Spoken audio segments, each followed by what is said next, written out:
নমস্কার বন্ধুরা, সুপ্রভাত। তমল ক্রিয়েশন ইউটিউব চ্যানেলে আপনাদেরকে স্বাগত জানাই। আশা করি আপনারা সবাই ভালো আছেন। সংগঠক শিক্ষকদের নিয়োগ সংক্রান্ত আরও একটি এপিসোডে বিস্তারিত আলোচনা করব এই ভিডিওতে প্রথম থেকে শেষ পর্যন্ত। তাই ভিডিওটি স্কিপ না করে শেষ পর্যন্ত দেখতে থাকুন, নইলে কিছু গুরুত্বপূর্ণ তথ্য মিস করতে পারেন। বন্ধুরা, শিক্ষা সংক্রান্ত নিয়োগ সংক্রান্ত যে কোনো আপডেট পাওয়ার জন্য চ্যানেলটিকে অবশ্যই সাবস্ক্রাইব করে দেবেন এবং পাশে থাকা বেল আইকনকে প্রেস করে দেবেন পরবর্তী ভিডিও নোটিফিকেশান পাওয়ার জন্য। এবং যারা অলরেডি পুরানো সাবস্ক্রাইবার আছেন এই চ্যানেলে, তারা অবশ্যই লাইক এবং শেয়ার করে আরও বেশি সংখ্যক দর্শকদের কাছে পৌঁছে দিতে সাহায্য করবেন। বন্ধুরা, আমি আগের ভিডিওতে আপনাদেরকে জানিয়েছিলাম যে সংগঠক শিক্ষকদের নিয়োগ সংক্রান্ত একটি গুরুত্বপূর্ণ আপডেট উঠে আসছে এবং বিকাশ ভবনে আপনাদের নিয়োগ সংক্রান্ত যে মিটিংটি হওয়ার কথা ছিল, সেই মিটিং সংক্রান্ত সমস্ত বিষয় বিস্তারিতভাবে জানাবো এবং কতদূর নিয়োগের প্রসেস এগিয়েছে সে বিষয়ে আলোচনা করব। বন্ধুরা, সেই মিটিংটি বিকাশ ভবন অনুষ্ঠিত হয়েছে এবং রাজ্যের শিক্ষা দপ্তরের সমস্ত কর্তা ব্যক্তি এবং কি শিক্ষামন্ত্রীও আপনাদের নিয়োগের ব্যাপারে পজিটিভ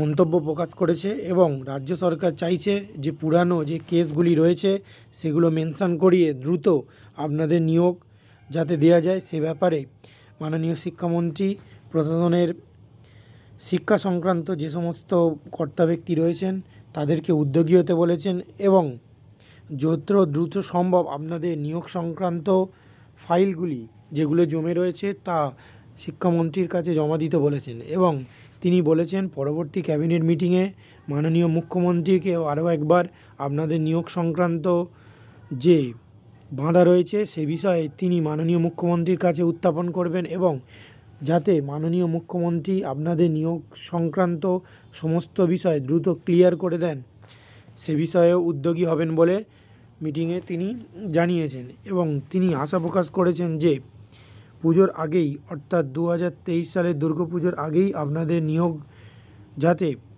পর্ষদ দিতে পারে সে বিষয়ে তিনি ব্যক্তিগতভাবে উদ্যোগী হবেন বলে জানিয়েছেন। বন্ধুরা, আরও একটা বিষয় আপনাদেরকে জানিয়ে রাখি যে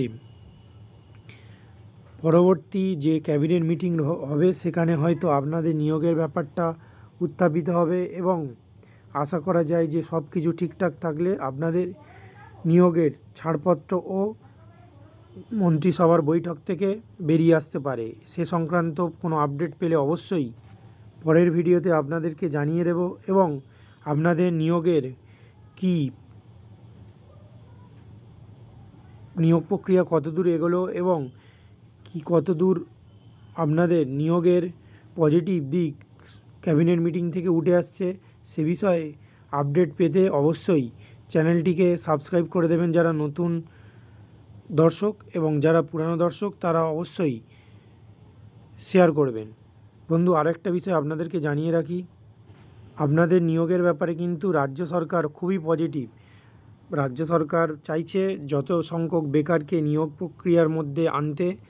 বন্ধুরা, যে অনেক চ্যানেল বলছে যে সংগঠক শিক্ষকদের নিয়োগ সংক্রান্ত কোনো কেস নেই, বন্ধুরা সংগঠক শিক্ষকদের নিয়োগ সংক্রান্ত এখনও কিছু কেস কলকাতা হাইকোর্টে পেন্ডিং রয়েছে। রাজ্য সরকার চাইছে সেই সমস্ত কেসকে দ্রুত সম্ভব মেনশন করিয়ে শুনানির ব্যবস্থা করতে এবং যাতে অতি দ্রুত এ সংক্রান্ত রায় বেরিয়ে আসে সে বিষয়েও রাজ্যের শিক্ষা দপ্তরকে উদ্যোগী হতে বলেছেন রাজ্যের শিক্ষামন্ত্রী। সুতরাং আপনাদের জন্য পজিটিভ নিউজ অবশ্যই থাকছে। দেখা যাক পরবর্তীকালে রাজ্য সরকার কতটা আপনাদের নিয়োগের ব্যাপারে উদ্যোগী হয় সে বিষয়ে আপডেট পেলে অবশ্যই জানিয়ে দেব। ভিডিওটি ভালো লাগলে অবশ্যই লাইক, কমেন্ট এবং শেয়ার করবেন। পরবর্তী কোনো আপডেট নিয়ে দেখা হচ্ছে অন্য কোনো ভিডিওতে। ভালো থাকবেন, সুস্থ থাকবেন, নমস্কার।